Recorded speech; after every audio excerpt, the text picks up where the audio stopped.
یہاں اتنے خاکے بن گئے اور تم کہتے ہو تہذیبوں کے ٹکراؤ. حضور تو آئے ہی تہذیبوں کے ٹکراؤ کے لیے ہیں.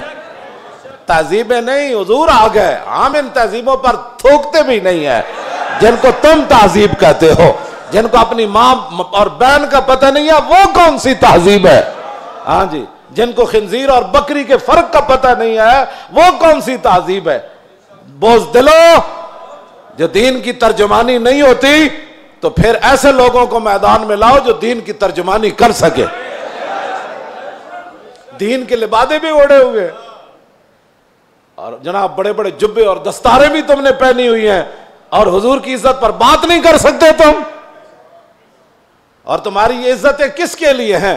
سنو، یہ سارے بہت سارے لوگوں کے مرید ہوتے ہیں اور میرے بارے میں پھر کہتے ہیں آپ نے ہمارے پیر کے بارے میں. میں تو پیر فقیر کے بارے میں بات کرتا ہی نہیں ہوں. داتا صاحب کتنے بڑے پیر ہیں. داتا صاحب نے پتہ کیا لکھا؟ ولی کی ساری زندگی نبی کے ایک سانس کے برابر نہیں ہے.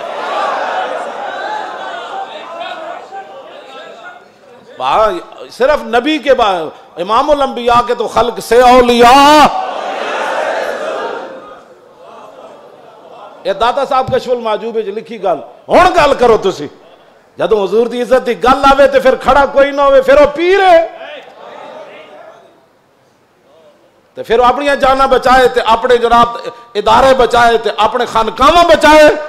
رسول اللہ کی تو سانس کی بھی کروڑوں حصے کرو نا پھر بھی اس کی ساری زندگی اس کے برابر نہیں ہو سکتی. کروڑویں حصے کے بھی. یہ تو داتا صاحب نے صرف انبیاء کی بات لکھی ہے. رہ گئی حضور کی بات تو خلق سے اولیاء اور فاق النبیین فی خلق وفی خلق ولم یدانو فی علم ولا کرم وکلہم من رسول اللہ ملتمس غرفا من البحر اور رشفا من الدیم وواقفون لدے عند حد من نقطۃ العلم او من شکلۃ الحکم. ایدہ تو میں ترجمہ نہیں کر سکتا انبیاء دی عظمت دی وجہ. امام بوسیری گل کتھے جا کے کی تھی کہ حضور دی شان کتھے جا کے ہے. فرمایا سارے انبیاء اور رسل حضور سے یہ عرض کرتے رہے کہ حضور اپنے کرم کا ایک چھینٹا ہمیں بھی عطا فرما. وَكُلُّهُم مِّن رَّسُولِ اللَّهِ مُلْتَمِسٌ غَرْفًا مِّنَ الْبَحْرِ أَوْ رَشْفًا مِّنَ الدِّيَمِ. یا اپنے سمندر سے ہمیں ایک چلو عطا فرما دو.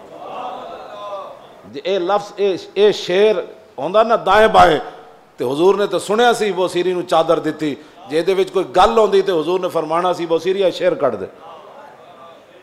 تمہیں مقام رسول کا پتہ ہی نہیں ہے. باتیں لوگوں کو اگر مگر کی کرتے ہو. اگر مگر سے ناموس رسالت پر پیرا تھوڑا ہونا ہے. اگر مگر سے پیرا نہیں ہونا. پیرا رسول اللہ کی عزت کا ایسے ہی ہونا ہے جیسے صدیق اکبر نے پیرا دیا, جیسے فاروق اعظم نے پیرا دیا. باقی رہ گیا حضور کا جلال, تو وہ میں آپ کو پڑھ کے سنا دیتا ہوں کہ حضور کا جلال کیا تھا. مولا علی راوی ہیں اس کے.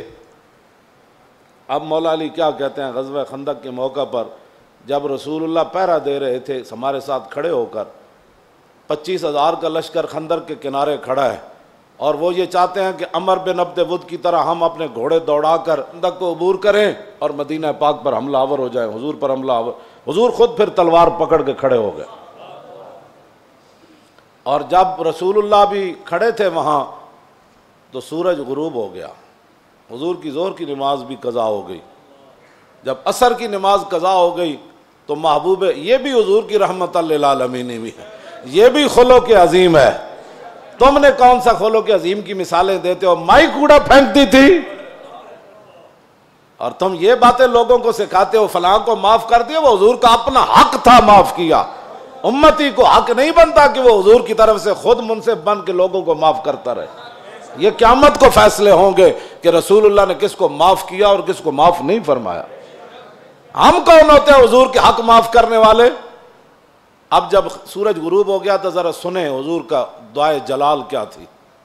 یہ میں اس لیے سامنے پڑھ رہا ہوں تاکہ لوگوں کو پتہ چلے کہ بھائی جو ہم باتیں کرتے ہیں نا وہ غیرت والی باتیں لوگوں کو ہضم کیوں نہیں ہوتی. وہ چاہتے ہیں کہ فرانس حضور کے خاکے بھی بنائے اور ہم مذمت کر کے فارغ ہو جائیں, اور ان کے اندر اتنی غیرت ہو کہ ان کے صدر کے خلاف بات ہو تو وہ اپنا سفیر واپس بلا لے. عالم تسا کی حضور دا کلمہ پڑھیا او 55 ملک ہو یا 56 ملک ہو ایدا ایک جواب دیو تسا رسول اللہ دا کی کلمہ پڑھیا صرف انہیں اتنی گل کی تھی صدر دا دماغ خراب ہے ایدا صدر دا دماغ خراب ہے اردگان اے گل کی تھی انہوں نے غیرت آئی انہوں اپنا سفیر بلا لیا تے رسول اللہ تے گھر دے بھی انہوں خاکے بنائے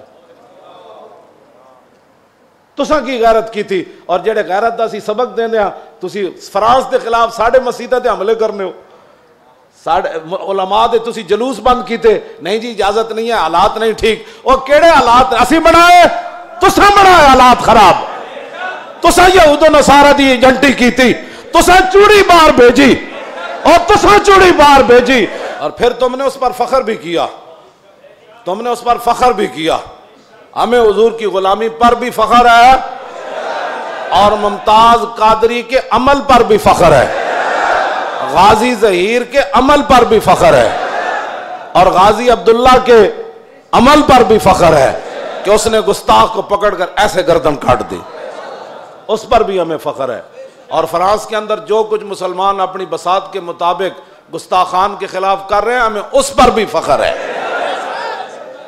ہمیں اس پر بھی فخر ہے ہمیں اس پر فخر ہے ہم ان کے ساتھ ہیں تم گستاخ کو چھوڑ کر کہتے ایک چھوٹے سے گروہ تھا اور ہم نے اس کو اندر کر دیا اور چوڑی کو چھوڑ دیا تم نے اس پر فخر ہے اور اس فخر پر قائم رہنا دنیا میں بھی قائم رہنا ہے تم نے اور قبر میں بھی قائم رہنا ہے کل حشر میں بھی تم نے اس پر قائم رہنا ہے اور ہم دنیا میں بھی قائم کھڑے ہیں کہ ممتاز قادری کے ساتھ کھڑے ہیں ہم تمام غازیان اسلام کے ساتھ کھڑے ہیں ہاں جی تمام محافظان ناموس رسالت کے ساتھ کھڑے ہیں ہمیں اس پر فخر ہے اور ہم کل قبر کے اندر بھی ہمیں اس پر فخر ہے اور کل قیامت والے دن تو پھر بات ہی رسول اللہ کی ہے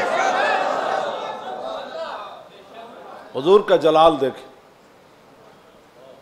حضور کا جلال دیکھیں حضور نے کیا فرمایا جب سورج غروب ہو گیا تو عن علی مولا علی کہتے ہیں ان رسول اللہ صلی اللہ علیہ وسلم قال یوم الخندق ملا اللہ بیوتہم وقبورہم نارا کما شغلونی عن الصلاۃ الوسطی حتی غابت الشمس مولا علی فرماتے ہیں جب سورج بالکل قریب جا پہنچا اور غروب ہونے کے جب قریب ہوا تو حضور نے اس وقت کیا فرمایا یا اللہ انہوں نے ہمیں عصر کی نماز نہیں پڑھنے دی اب ان کا کیا علاج ہے یا اللہ ان کے گھر بھی ان کی قبریں بھی آگ سے بھر دے